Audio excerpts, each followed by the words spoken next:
台南安蘭一搭空地去防非法囤廢棄物欉爆炸，是造成15人受傷。也這個火是燒去4邊11戶，這徛家厝是攏無法度住。今日國軍有去協助受災戶整理家園，也市府表示講啊，除了安置受災戶，嘛會甲因協助來拍官司討賠償。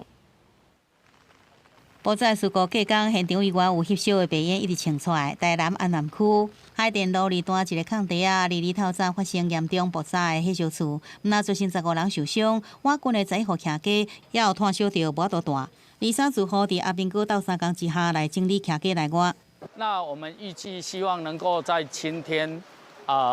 重要的這些污損的部分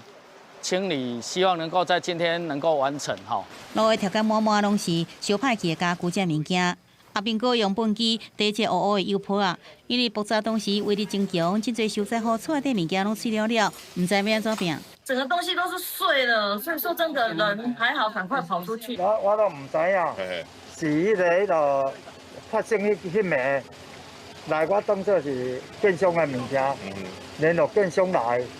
建商的先甲講唔是的物件。調查人員佇現場調查，檢警也繼續調查案情。根據了解，這個空地啊，原來是區公所經由里長向地主免錢借來，做民眾的停車場使用。後來使用的10人就敢若攏無講，就囥這美麗的廢棄物，抑個油桶。楊過使用10人進前，因為另外開涉詐欺案，佇檢署發布通緝進前就走出國啊。也里長甲地主對使用的10人囥這物件講攏唔知。那個我們不知道，我們就直接里長跟我們談，我們已經借了他10幾年了，最近3年他就是到期了，他又來跟我們借啊。這一類的工廠裡面有多少原料，裡面也是有危險性的，包括有毒性，或是有可燃性，或是有爆炸性，這些部分我們也都要請這個相關的公安單位去